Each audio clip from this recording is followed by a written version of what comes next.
Hello friends, முத்து இப்போ எடுத்திருக்கிற முயற்சி ரொம்பவே சூப்பர் அப்படின்னு நினைக்கிறவங்க நம்ம வீடியோக்கு லைக் பண்ணிக்கோங்க. ஆமாம் ஃப்ரெண்ட்ஸ், முத்து பார்த்திங்கன்னா இப்போ ஒரு சரியான மாஸ்டர் பிளான் ஒன்று பண்ணிக்கிட்டு இருக்காரு.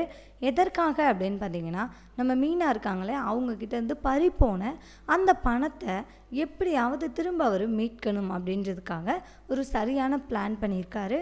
ஸோ இன்றைக்கி எபிசோடில் தான் அந்த விஷயங்கள் நடந்திருக்கு. ஸோ எபிசோடில் வரும்போது நான் அது என்ன அப்படின்றத சொல்கிறேன். ஸோ இன்றைக்கி எபிசோடில் நடந்த முக்கியமான விஷயங்கள் என்னென்ன அப்படின்னு சொல்லிட்டு இந்த வீடியோவில் பார்க்கலாம். இன்றைக்கி எபிசோட் ஸ்டார்டிங்கில் யாரை காமிக்கிறாங்க அப்படின்னு பார்த்தீங்கன்னா, நம்ம முத்துவும் செல்வமும் காமிக்கிறாங்க. ஸோ 2 பேரும் எங்கே போகிறாங்க அப்படின்னு பார்த்தீங்கன்னா, பார்வதியுடைய வீட்டுக்கு போகிறாங்க. பார்வதியை பார்க்குறதுக்காக முத்து போகிறாரு.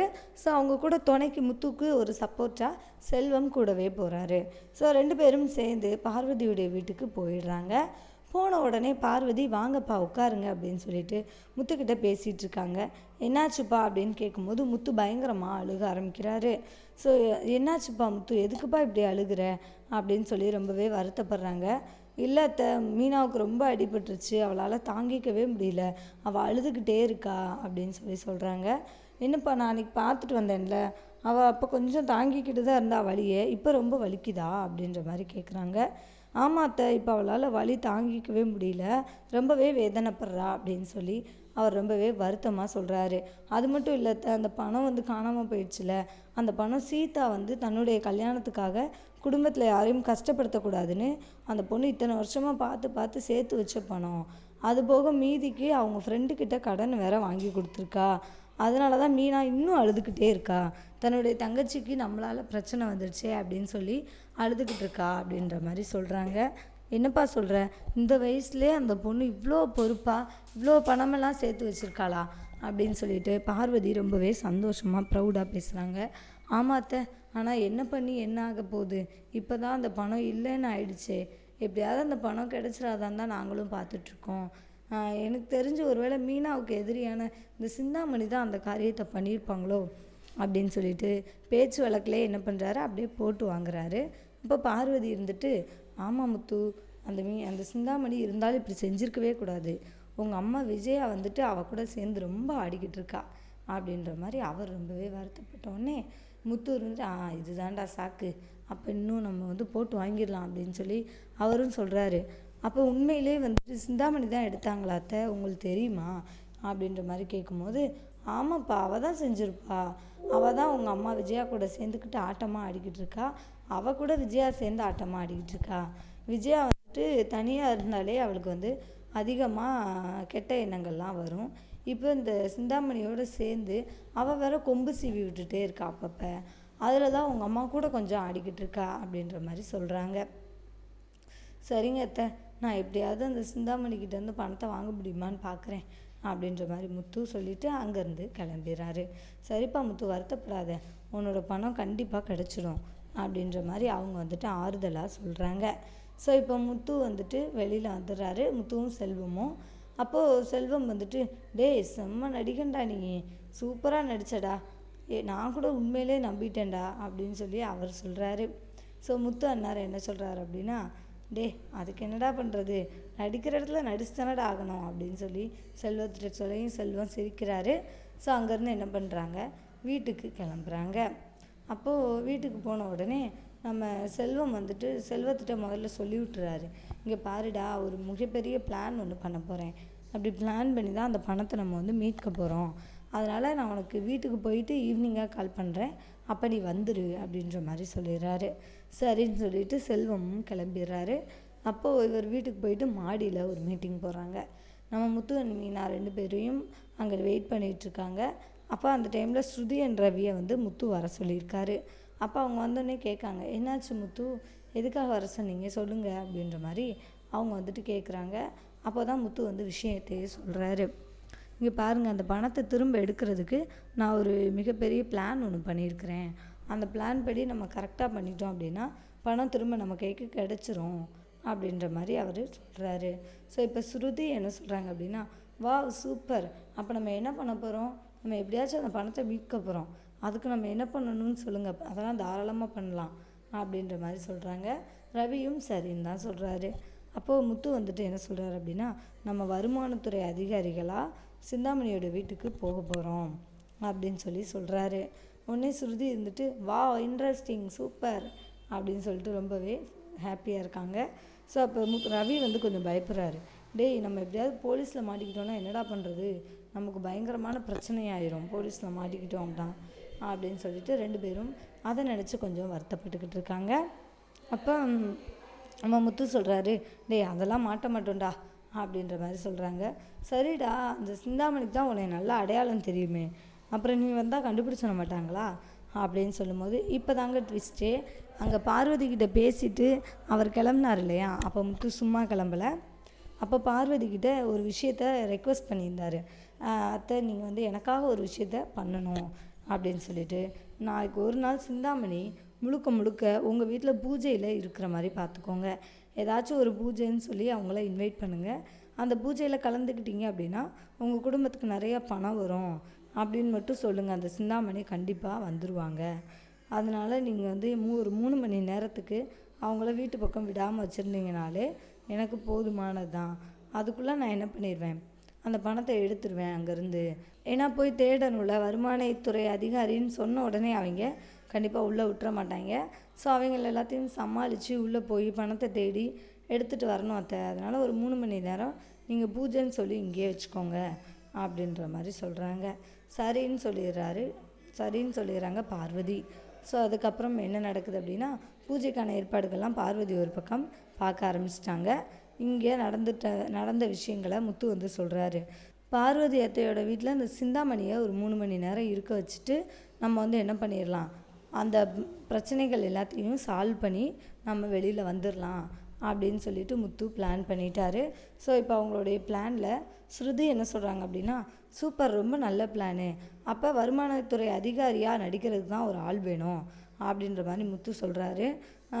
அதுக்கு நம்ம மனோஜ் ரொம்ப கரெக்டாக இருப்பான்ல அப்படின்ற மாதிரி ரவி சொன்னோடனே முத்து சொல்லிடுறாரு, டேய் இல்லைடா அதுக்கு அவன் செட் ஆக மாட்டான், அப்படியே அவன் முகம் செட் ஆகும், ஆனால் அவங்ககிட்ட இந்த ஒரு விஷயம் எங்களுக்காக இந்த பணத்துக்காகனா அவன் கண்டிப்பாக வரவே மாட்டான், அப்படியே வந்தாலும் ஏதாச்சும் சொதப்பி வச்சுருவான்டா, வாயை வச்சுட்டு சும்மா இருக்க மாட்டான் அப்படின்ற மாதிரி சொன்னோடனே ஸ்ருதி சொல்கிறாங்க, நான் வந்து வருமானத்துறை அதிகாரியாக நான் நடிக்கிறேன், என்னை வந்து எல்லோரும் ஈஸியாக நம்பிடுவாங்க, ஏன்னா நான் பல சீரியலுக்கு டப்பிங் பேசியிருக்கேன், அதனால் எனக்கு எப்படி பேசணுன்றது எனக்கு ரொம்ப நல்லாவே தெரியும், அவங்க எப்படி இப்படி பேசுவாங்க அப்படின்ற விஷயங்கள் வரைக்கும் எனக்கு தெரியும் அப்படின்ற மாதிரி ஸ்ருதி சொன்னோடனே இப்போ முத்துவுக்கு பயங்கரமான சந்தோஷம். ஓகே, எப்படியாவது நம்மளோட பணம் வந்து என்ன ஆக போகுது, திரும்பி கிடைக்க போகுது அப்படின்னு சொல்லி சந்தோஷப்பட்டுக்கிட்டு இருக்காரு. அப்போ அந்த டைமில் வந்துட்டு இவங்க ஓகே பிளான் பண்ணியாச்சு, பிளான் பண்ணி எக்ஸிக்யூட் பண்ணணும் அப்படின்றதுக்காக ட்ரை பண்ணிக்கிட்டு இருக்கிறாங்க. ஸோ இப்போ நாளைக்கு எபிசோடில் என்ன நடக்க போகுது அப்படின்னு சொல்லி பார்த்தீங்கன்னா, ஸோ நாளைக்கு இப்போ விடிஞ்சோடனே இவங்க எல்லாருமே என்ன பண்ணிடுறாங்க, அங்கே கிளம்பிடுறாங்க. ஸ்ருதி வந்துட்டு வருமானத்துறை அதிகாரியாக நல்லா ஒயிட் அண்ட் ஒயிட்டில் ட்ரெஸ் பண்ணி அழகாக கிளம்பியிருக்காங்க. ஸோ நம்ம முத்துவும் வந்துட்டு நல்லா டக்கின் பண்ணி நீட்டாக ஒரு ஆஃபீஸர் மாதிரி ரெடியாக இருக்கார். செல்வமும் ரவியும் அதே மாதிரி தான் நல்லாவே நீட்டாக ரெடியாகி 4 பேரும் சேர்ந்து சிந்தாமணியோட வீட்டுக்கு போகிறாங்க. அப்போது சிந்தாமணியோட வீட்டில் யார் இருக்காங்க அப்படின்னு பார்த்திங்கன்னா, அந்த தடி இங்கே மட்டும்தான் இருக்காங்க. ஏன்னா சிந்தாமணி பூஜைக்கு கிளம்பி போயிருக்கிறாங்க. ஸோ போகிற வழியிலே சிந்தாமணிக்கு என்ன ஆகுது அப்படின்னா வயிறு வலி வருது. ஸோ அதனால் வீட்டுக்கே திரும்ப போயிடலாம் அப்படின்ற மாதிரி அவங்களோட எண்ணமும் வருது.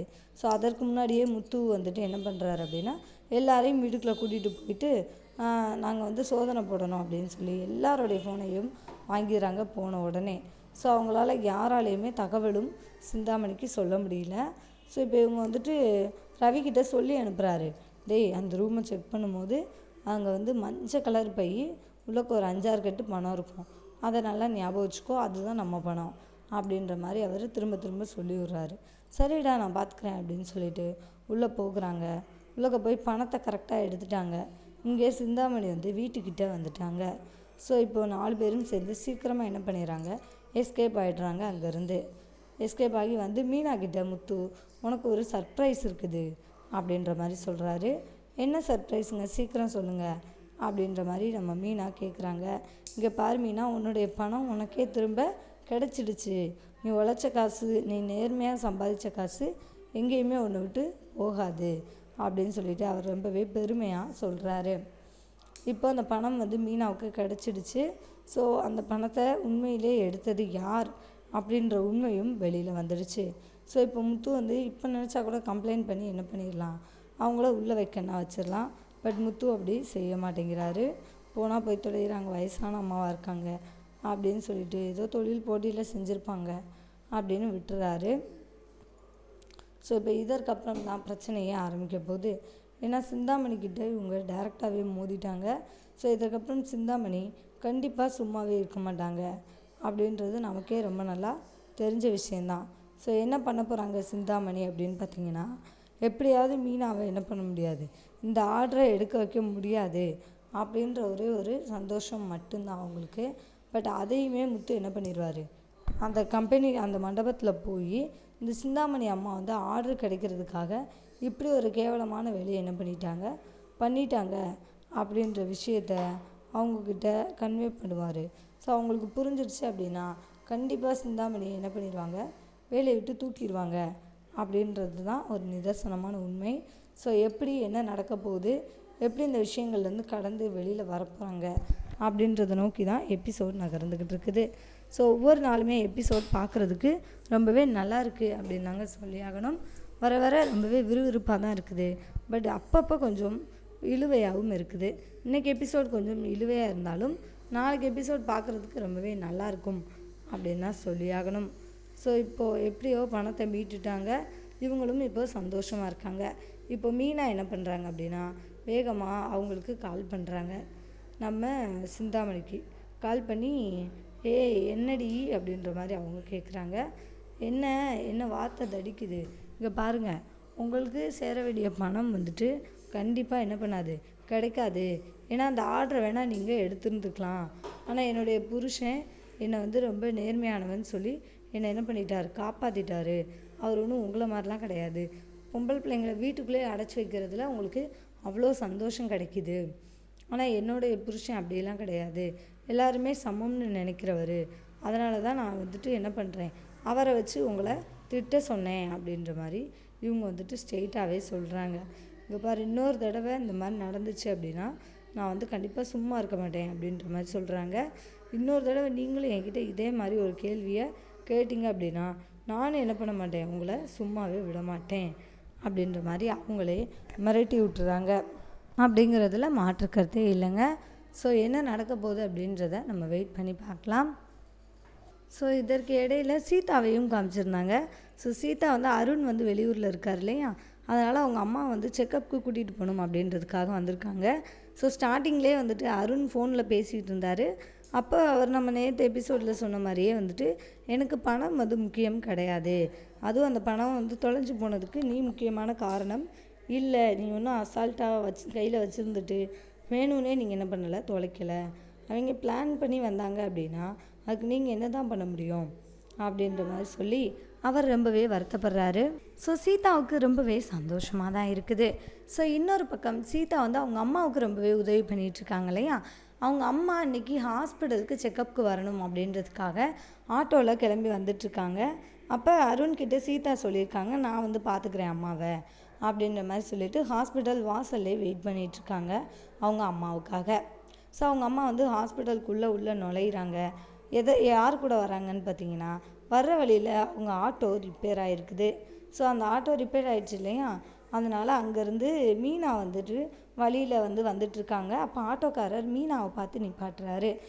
மேடம், இவங்களுக்கு வந்து ஹாஸ்பிட்டலுக்கு போகணும், அதனால் என்னோடய வண்டி கொஞ்சம் ரிப்பேர் ஆகிடுச்சு, நீங்கள் அவங்கள கொஞ்சம் அங்கே வரைக்கும் கொண்டு போய் விட்டுறீங்களா அப்படின்னு சொல்லிட்டு கேட்டு பார்க்குறாரு.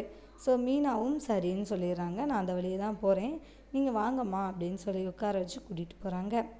ஸோ இப்போ 2 பேரும் ஒன்றா தான் போய்கிட்டு இருக்காங்க. போய்கிட்டு இருக்கும் போதே வந்துட்டு பேசிகிட்டே போகிறாங்க. அப்போ ஹாஸ்பிட்டலில் போனால் அதுக்கப்புறம் அங்கே ஒரு பெரிய அதிர்ச்சி என்னென்னா, அவங்க சீதாவுக்கு தெரிஞ்சவங்க அப்படின்ற விஷயம் மீனாவுக்கு தெரிய வருது. சீதாவை பார்த்தோன்னே அவங்களும் பேசிடுறாங்க. மீனா, இவங்க யார், இவங்களுக்காக இவ எதுக்கு வாசலில் வந்து வெயிட் பண்ணிகிட்ருக்கா அப்படின்னு சொல்லிட்டு பார்க்குறாங்க. அப்போது சீதா சொல்கிறாங்க, அம்மா இவங்க தான் என்னுடைய அக்காம்மா, இவங்க பேர் மீனா அப்படின்ற மாதிரி சொல்லிடுறாங்க. பரவாயில்லையம்மா, கடவுள் தான் அப்போ உங்கள் அக்காவை கரெக்டாக அந்த இடத்துக்கு அனுப்பியிருந்திருக்காரு, பாரேன் கரெக்டாக உங்கள் அக்காவே வந்திருந்திருக்காங்க அப்படின்ற மாதிரி சொல்லி அவங்க ரொம்பவே சந்தோஷப்படுறாங்க. அப்போ சீதா சொல்கிறாங்க, ஆமாம்மா, எப்படியோ பாருங்களேன், கோயின்சிடென்ஸாக நடக்குது. சரிம்மா, டாக்டர் வந்துட்டாங்க, நீங்கள் உள்ள செக்கப்புக்கு போங்க, நான் வரேன் அப்படின்ற மாதிரி சொல்லிடுறாங்க. ஸோ அவங்களும் வந்துட்டு சரிம்மா மீனா, நீ பாருமா, நான் கோச்சிக்காத, உங்ககிட்ட நிறையா பேசணும்னு நினைக்கிறேன், ஆனால் இப்போ கொஞ்சம் முடியல அப்படின்ற மாதிரி சொல்கிறாங்க. ஐயோ பரவாயில்லம்மா, நீங்கள் செக்கப்புக்கு வந்திருக்கீங்க, அதை பாருங்கள் அப்படின்ற மாதிரி சொல்லிடுறாங்க. சரின்னு சொல்லிட்டு இப்போ இவங்க வந்து உள்ளக்க செக்கப்புக்கு போனோடனே நம்ம மீனா சீதாவை பார்த்து முறைக்கிறாங்க. ஏய், யாரடி அவங்க, நீ யாருக்காகடி இவ்வளோ தூரம் மெனக்கட்டு பண்ணிகிட்ருக்க அப்படின்ற மாதிரி கேட்குறாங்க. ஐயோ அக்கா இல்லைக்கா அப்படின்ற மாதிரி சொல்லும்போது, ஏய் உண்மையை சொல்லுடி, இது யார் அப்படின்ற மாதிரி திரும்ப திரும்ப கேட்குறாங்க. அக்கா, நான் ஒருத்தரை பற்றி சொன்னேன்ல, ஒருத்தர் கூட நான் பழகிட்டுருக்கேன்னு, இவங்க தான் அவருடைய அம்மா அப்படின்ற மாதிரி சொல்கிறாங்க. ஓ, அப்போது மாமியார்னு சொல்லு, இப்போவே மாமியாரை கைக்குள்ளே போட்டு வச்சுக்கிற, அப்படி தானே? சரி சீதா, என்ன மாதிரி உனக்கு மாமியார் வர வேண்டாம், இவங்களாவது உன்னை நல்லா பார்த்துக்கிறாங்களே அதுவே போதும். இவங்கள பார்த்தா கொஞ்சம் நல்ல கேரக்டர் மாதிரி தான் தெரியுது, பேசும்போதே நல்லா பேசுகிறாங்களே அப்படின்னு சொல்லிட்டு ரொம்பவே சந்தோஷப்படுறாங்க. ஆமாம் அக்கா, அவங்க நல்ல கேரக்டர் தான், நல்லா பேசுவாங்க, நல்லா பழகுவாங்க அப்படின்ற மாதிரி சொல்லும்போது இவங்களுக்கு கொஞ்சம் சந்தோஷமாக தான் இருக்குது. ஓகே, நல்லபடியாக நம்ம தங்கச்சி நல்லா இருந்தால் போதுமானது அப்படின்னு சொல்லி அவங்களும் நினைக்கிறாங்க. ஸோ இதற்கப்புறம் வந்துட்டு என்ன நடக்குது அப்படின்னா, மீனா வந்து இதை பற்றி யோசிச்சுட்ருக்காங்க. இவங்க எல்லாருமே இப்படி பணத்தை எடுக்கிறதுக்காக போயிட்டு வந்திருக்காங்களே, ஸோ இதை வச்சு ஏதாவது பெருசாக பிரச்சனை வந்துருமா அப்படின்னு சொல்லி பயந்துக்கிட்டு இருக்காங்க. சிந்தாமணிக்கு கால் பண்ணி இவங்க மிரட்டல் வேறு கொடுத்துட்டாங்க. அவங்க வீட்டில் இருந்து பணத்தை வந்து நம்ம துறையிலேருந்து வந்து எடுத்துகிட்டு போனாங்களா அப்படின்ற மாதிரி கேட்குறாங்க. உடனே ஆமாம், அது எப்படி உனக்கு தெரியும் அப்படின்ற மாதிரி கேட்கும்போது, அது வந்ததே என்னோடய புருஷன்தான், அவர் தான் வந்து உங்கள் ஆளுங்களெல்லாம் ஏமாற்றி பணத்தையே எடுத்துகிட்டு போயிருக்காரு. உங்கள் ஆளுங்களும் அதை போய் நம்பி பணத்தையும் கொடுத்து விட்ருக்காங்க. என்ன ஆளுங்க அல்லங்கையாக வச்சுருக்க நீ அப்படின்னு சொல்லிட்டு மீனா வந்து அவங்கள நல்லாவே நோஸ் கட் பண்ணி விடுறாங்க. ஸோ அந்த அம்மாவுக்கு இப்போ ரொம்பவே ட்ரிகர் ஆகுது. என்னடா இது, இவெல்லாம் நம்மளை பார்த்து இப்படி பேசிட்டாளே அப்படின்னு சொல்லிட்டு கொஞ்சம் அவங்களுக்கும் ட்ரிகர் ஆகுது. இருந்தாலும் இப்போதைக்கு ஒன்றுமே பண்ண முடியாது. ஏன்னா இப்போ இந்த பணத்தை வந்து எடுத்துகிட்டு இவங்க வந்து திருடிட்டாங்க அப்படின்னு கம்ப்ளைண்ட் கொடுத்தாலும் அந்த பணம் எப்படி வந்துச்சு அப்படின்றத அவங்க போலீஸில் சொல்லியே ஆகணும். அதனால் இப்போ இவங்களால ஒன்றும் பண்ண முடியல. அது மட்டும் இல்லை, இவங்க அதை வச்சு மாட்டிக்கிட்டாங்கன்னா என்ன பண்ணுறது? அது மாதிரி இவங்களுக்கு கையில் கிடச்ச ஆர்டரும் இவங்க கையை விட்டு போயிடும் அப்படின்றது ரொம்ப நல்லா தெரியுது. ஸோ இப்போ மீனா இவங்கள்ட்ட பேசிவிட்டு அடுத்தபடியாக என்ன பண்ணுறாங்க, டைரெக்டாக கம்பெனிக்கு தான் போகிறாங்க. அங்கே வந்துட்டு மேனேஜர்கிட்ட சொல்கிறாங்க, இங்கே பாருங்கள், என்னுடைய பணத்தை அந்த அம்மா என்ன பண்ணிட்டாங்க, ஆள் வச்சு என்கிட்டேருந்து கடத்திட்டாங்க. இன்றைக்கி தான் நான் வந்து பணத்தை என்ன பண்ணியிருக்கேன், திரும்ப கொண்டு வந்திருக்கேன். ஆள் வச்சு திருடுனா நான் என்ன பண்ண முடியும், அதனால தான் என்னால் கரெக்ட் டைமுக்கு பணத்தை கட்ட முடியல அப்படின்ற விஷயத்த சொல்கிறாங்க. ஸோ இப்போ மேனேஜரும் என்ன பண்ணுறாரு அப்படின்னா புரிஞ்சுக்கிறாரு. சரி, அப்புறம் அது போக மீனா வந்து கொஞ்சம் மேனேஜரை மிரட்டுறாங்க. இங்கே பாருங்கள், அன்றைக்கி அந்த அம்மாவோட பேச்சை கேட்டுட்டு நீங்கள் அந்த அம்மாவுக்கு ஆர்டர் கொடுத்துருக்குறீங்க.